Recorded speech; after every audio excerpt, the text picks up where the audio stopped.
Hello, today finds us here. We're at Paignton Zoo. So the weather's been atrocious on the way down, but the sun's shining out. It looks lovely. So we're going to make our way in and have a look round. Now, I believe that as zoos goes, this is a really good one in regards to conservation and what it's doing for the animals, and not like the zoos of old. But we'll have a look round and we'll let you know. You want to say hello to Louise as well while we're here? Say hello, Louise. Where are you? There you are. Hello. Okay, let's go. We haven't even got in yet. We're just walking down the pathway to go in, and behind me are all these absolutely fantastic flamingos.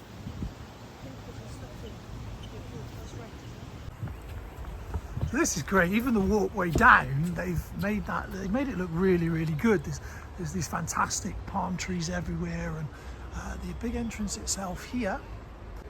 Okay, let's go see. You have a face like a... Isn't that brilliant? I'm not quite sure what that's supposed to signify, but it's essentially what looks like a rhino's backside. So one of the things that Paignton Zoo is famous for is its conservation stuff. So one of the reasons why we chose to come to this one. So in the front of the pamphlet here, it basically just goes and says a little bit about it. Says it's part of the Wild Planet Trust, a conservation charity. Your visit directly contributes to our vital work and all profits. I know that this whole place was built with conservation in mind and the animals in mind, so it's not like the zoos of old, but we'll find out a bit more as we go round. Just notice this bamboo. Now, we have bamboo in our garden and it looks nothing like this. Feeling very British right now. We've brought our own rolls. Can you see those? So yeah, we brought an entire picnic with us, and we're just having a quick snack before we go around. Comes to something, we've come all this way and they've got all these exotic animals, and we're actually amusing ourselves at the moment with this lovely little robin that's trying to eat our lunch with us. There's this seriously cute little robin right on my bag by my feet. Now I wonder if she'll do this.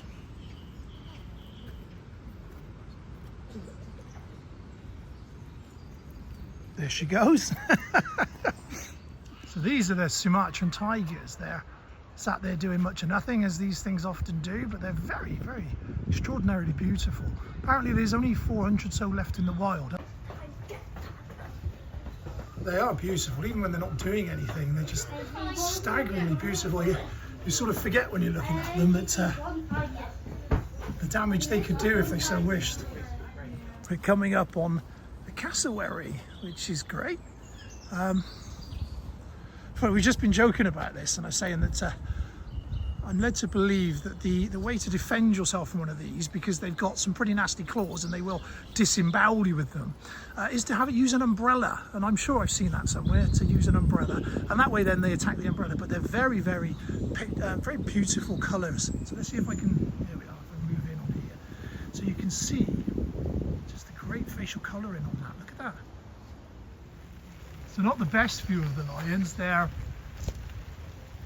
You see if I can, there we are. They're over there, sat down, looking thoroughly miserable. The rains began, and they don't look overly happy, bless them. But that's about the best I can get from a picture of them.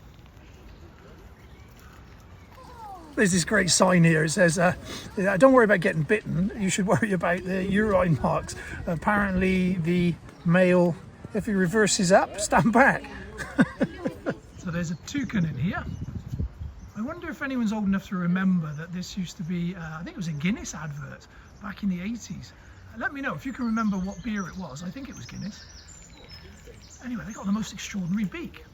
I have to admit, the views are great. The way that they've structured this, it's in 80 acres, and it's there's lots of lovely walkways. You can see behind me there's all this, and it's all hedged off and things, and so it takes you through this wonderful sort of maze of twisting turns with all these great exotic animals to see. It's a really interesting place. So this is the lesser spotted Louise in her natural habitat, heading for the loos. Everywhere we go, she's got to go straight to the loo. This is a crested screamer. Never heard of one before. Scarlet ibis. Like the flamingo, they get their colour in the wild from eating plenty of crustaceans. However, in the zoo environment, they give them a special supplement in the diet. Excellent. You can be the narrator from now on in. You're much better at it than I am. I'm just telling you what was on the card. Yeah, no, that's brilliant. Make it Yeah. up. Fantastic. Yeah, it's such a beautiful colour. And this is the secretary bird. What's interesting about these guys is they are impervious to snake venom. They eat a lot of snakes, and apparently the venom doesn't affect them at all. Now, this is an eastern bongo. So if you've got one of those little Mazda vans, this is what it's named after.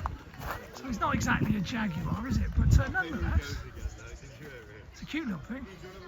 I say little. Today's question, we've just been discussing this, right? Louise said, never heard of a bongo before. And so I said, what about bongo vans? And then she said, oh, I've heard of bongo drums. And then the question was, well, are bongo drums originally, were they made from the skin of a bongo? Is that why they're called bongo drums? If you know, let us know, because we're curious now. We might have to Google that in a bit. Here it comes. So this is a hammercop, whatever one of these is. What's a hammercop? What does it say about a hammercop? If you can see what looks like a large compost heap in a tree, it means our hammercop are nesting. Yeah, this is obviously new. They're in the middle of building this now. It's got slides and all sorts of things. It looks like great fun. So we've got this this cool looking rope. Wait for these people to go by. Thank you. That's all right, guys. It looks like bags of fun. Is it wobbly? You sure you want to do this if it's wobbly? Yeah, okay, all right. All right, here we go. So we're going over the rope bridge. Oh, it is a bit wobbly. Hey, this is good. This is kind of fun. Hang on, here we go. How you doing over there? I'm not doing anything, I'm walking. Are you okay? Yeah. This is pretty wobbly. It's great. Lima wood. Here we go. I like to move it, move it. Very cool. I wonder if you can see through. It's hard to see through the glass on this one, but you can see this one here. Look. Little ringtail lemurs. They're fantastic. On our way to the ape centre now, so this is really good so far. It's a huge barn of an space, 80 acres apparently, and it certainly feels it. We've been walking for what feels like ages and we've barely touched the surface. So we're off into the ape centre now, and I'm kind of looking forward to this bit. So if you had smell-o-vision right now, there's quite an aroma in here. So the orangutan is down there in the corner. And you can't really see much, and the gorilla is the same in the last enclosure now. Yeah, I know they're doing a lot of conservation and everything, but there's something, I don't know, there's something just a little bit sad about this particular portion of it. I was looking forward to sort of coming in here, but seeing both the orangutan down here in the corner and the gorilla looking so sort of sedate. Yeah, I don't know, just certainly pause for thought. So we've got black rhinos here. Apparently the name rhino, when you shorten it, it just means nose. Who knew? As you can see at the moment, it's cunningly camouflaged behind this post. You can barely see it at all. I have to try and find a better angle. But it's nice to be outside again. We were just talking about the monkey enclosures there and how it sort of reminded me of the old days of zoos like Bristol. So Bristol Zoo, years ago when I was a kid, we used to go around Christmas time and you had the sort of polar bears in this small enclosure and they'd be just, you know, marching backwards and forwards. But these enclosures are much bigger, they're much nicer. Oh, there she is, she's come out now. A stunning creature. I could have told you that bit about the rhino and the nose because of rhinovirus, you know, the common cold. Oh, okay, there we are. Live and learn, live and learn. Okay. So yeah, again, Louise, font of information. It's always good to learn new things.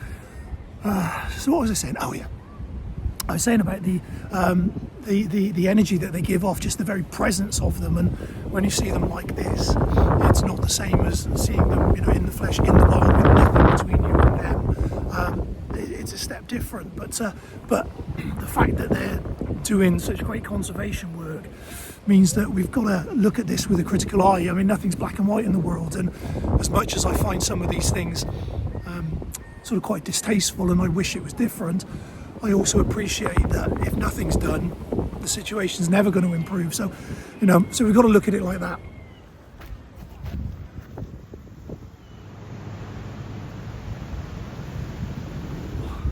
I keep saying it, but this place is enormous. Now we're walking up this hill towards the cheetahs and it's looking down over the zoo itself. It's an extraordinary place. It's really, really nice to have a look around. The sun's come out again, which is fantastic. The big cats aren't doing much today, so these are the cheetahs, and just like the lions and the tigers, they're kind of just lying around doing much of nothing. And I know that's what they do. They conserve energy and things. This is interesting. This is some of the conservation projects that they're actively working on. So there's some bits going on here, including in the UK, which is really interesting.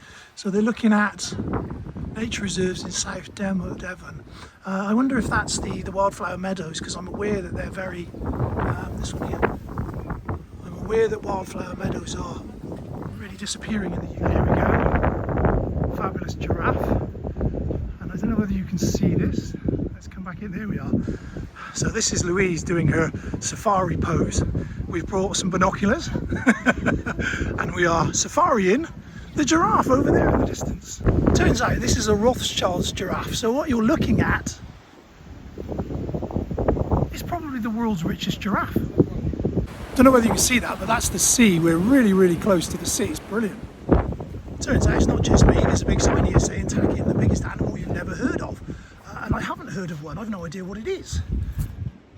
It's one of these. Now, unfortunately, as it stands at the moment, we can't see any in their enclosure. So wherever they are and whatever they're doing, they're going to remain elusive and anonymous. So I still haven't seen a takin.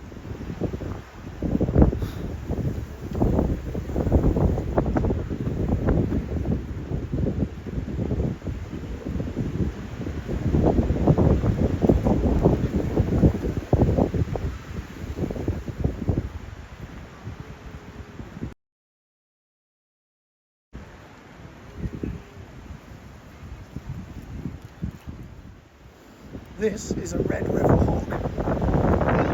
So they've got some young here. They're all inside hiding from the weather. So we found the zebras as usual. They're kind of with the giraffes. There's always, whenever you find giraffes, you normally find zebras. I guess it replicates the wild. The ostriches are enormous, aren't they? You're reading the signs again, aren't you?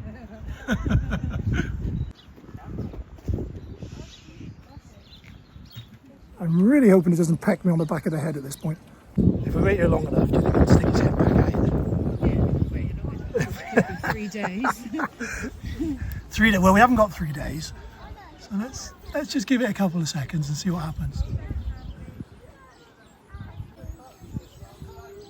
There you go. There's one. Let's see if I can. There we go. So these are, what was it? Short-nosed mongoose, I think it was. Kangaroo, wallaby, something. I'm not sure what. Can't see anything. No, it's quite eerie, isn't it? Walking in. What are we walking into? Is the question. Empty enclosures. Oh, I see one. It's really sweet on top. There's 2. There's walrus pistachios. Oh yes. Fantastic. This one. I bet they're called like walrus tamarinds or something. They're kind of cool, aren't they? Yeah. Funny looking things. Like Chinese mandarins.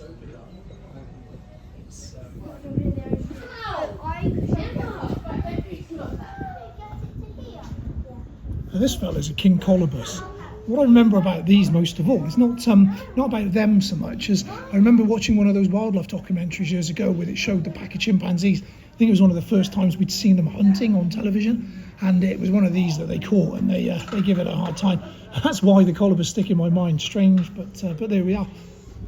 So this is an enrichment board for the animals, and they got some really cool things up here. So you've got this giant spring, balls for the tigers, rattles. So there's all sorts of things, and good old-fashioned comms, we like those. Puzzle feeders for the gorillas and things. They're great. It's just things to, I suppose, stop boredom setting in and stimulate the animals. Squirrel monkeys. They're super cute, these. Oh yeah. Oh. Say that again. They're the only mammals that can crack open a Brazil nut with their teeth. Okay, cool. What are they called? Agouti. Okay, I could have done with some of those the other day when I cracked my crown eating nuts for breakfast. Here they are. They're going to collect all the cabbage. Oh look, he's right there with you. Yeah, boys, look. Yeah. There's a little one up here. Aww. So these are macaques or something. We've just caught them opening the door for their feeding, and they've all shot in and grabbed bits of cabbage or lettuce, whatever it is. They don't have to move quick when they want to.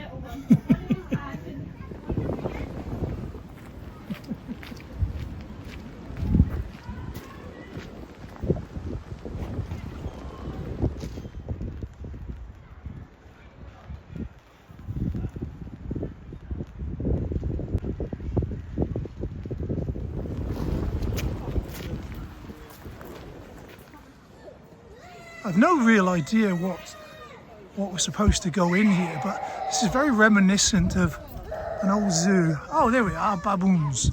Don't know whether we can see. There we are.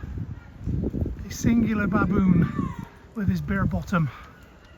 There's a few of them out and about now. I don't know whether the camera can make this out, but there's this really big grey baboon in the doorway there. And he seems to be much bigger than the others, and he's pretty grey, so I'm guessing he's the equivalent to the gorilla's silverback. I don't know, he's gone again now, but I tell you what, they're quite scary creatures. You certainly would not want to meet these in the wild. So in here, apparently is the giant tortoise. They're not outside anywhere, so I'm hoping through this door, as we come up here, and yeah, I don't know whether you can see these. But look at that. They are massive. So I can't really get a really good...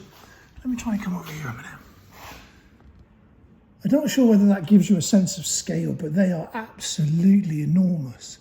And again, I remember watching an episode of QI where they talked about these the giant Galapagos turtles, and they were saying that they became extinct and they never managed to bring them back to the UK and things like that, because apparently they were so delicious the sailors used to eat them en route, so they never actually managed to get them out. I'm sure QI said something along those lines, but here, look, if you can see, look at that. Aren't they phenomenal? This is a little poison dart frog. Oh wow, I don't know whether you can see these down here, but these are little blue versions of them. Wow. We're laughing that it looks like there's only like one male in the whole of the thing. Well, they never have to surface, which is weird.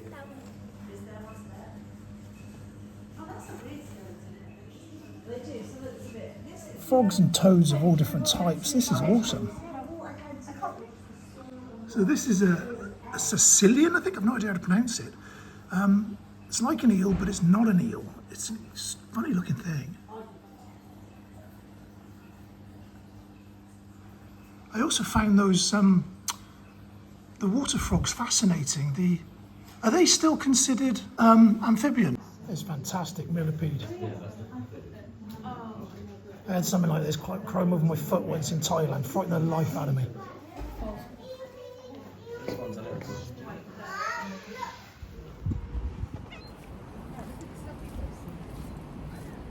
What am I looking at? Blossom. We're looking at beautiful blossom. Just heading into the desert area. We can hear that. That's this wonderful waterfall thing behind me.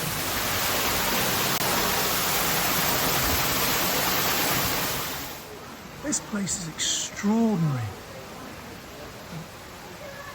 It really is. It's just greenery everywhere. It's like a conservatory on serious steroids.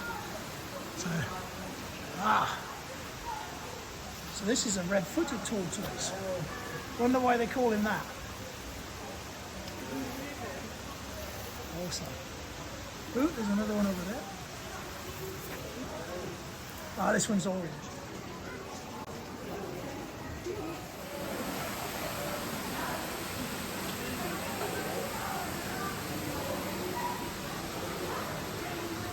The zoo was great fun, but we're now at site. We're all parked up, everything's sorted. Now it's time to think about some food. So what we're going to do is I'm going to make a venison stew. Now, I was going to do this outside on a open fire barbecue, but I've been told that actually, even though they say they can do that, they're now saying that they can't do that and they'd rather I didn't. So essentially I'm just going to do the same thing, but on a little gas canister stove. It'll use a bit of gas, but it's okay. We're all right. So the first thing I need is one of these bad boys, right? It's my Dutch oven. I use that a lot. It's great.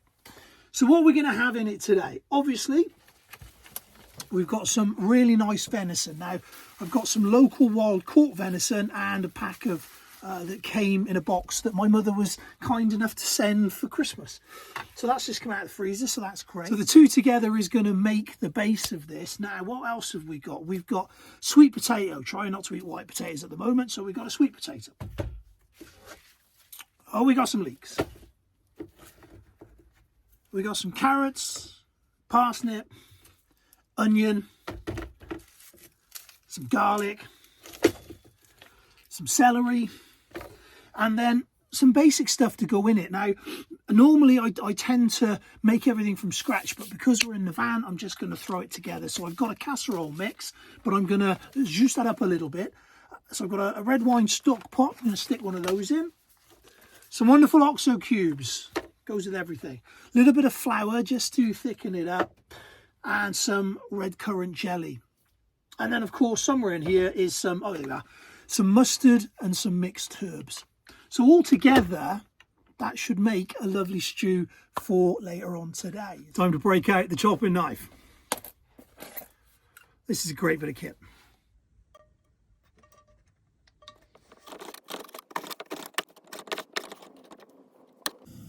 So first we're going to brown off the venison.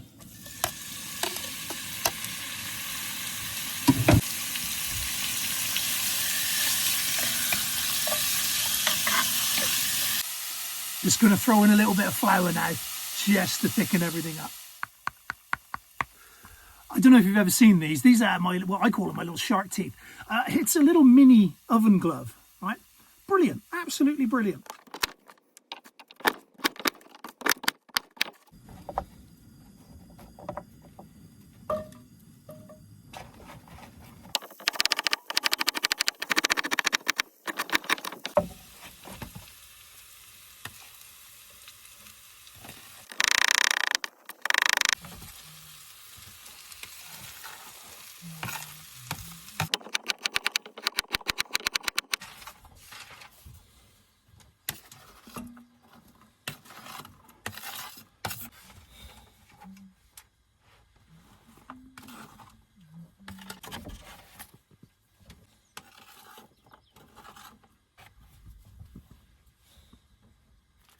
Right, now we're going to start adding the extra bits. Now we're going to stick in the casserole mix.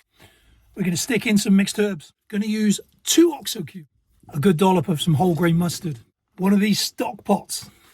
So it's a it's a red wine stock pot. So I don't know whether it's going to taste nice or not. We'll find out in a little while. I'll let you know. Right, and now we're going to add a couple of spoonfuls of red currant jelly. So now all of that's been added in. We're going to add back in the venison itself. Give that a stir in a moment. And I know what you're thinking. You're thinking, that's an awful lot of food for 2 people. And you're right. So here's the deal. The time is now 6:10. If you can get here before this cooks, you can have some. So now all we need to do is this. And then let it simmer. Okay, time for some dessert. So what we need is our Ridgemonkey. A little packet of orange mini bits. And these, pudding in a mug. So this is chocolate pudding. What we're going to try and do, it's meant to be microwaved, but what we're going to do is we're going to cook it in the Ridgemonkey. In lieu of a measuring jug, got an old My Protein thing here. So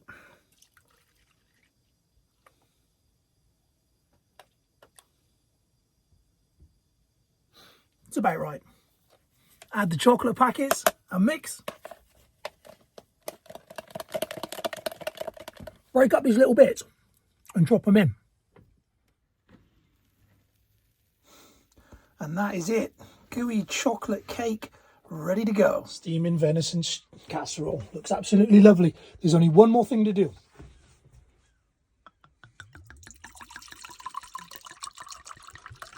Thank you.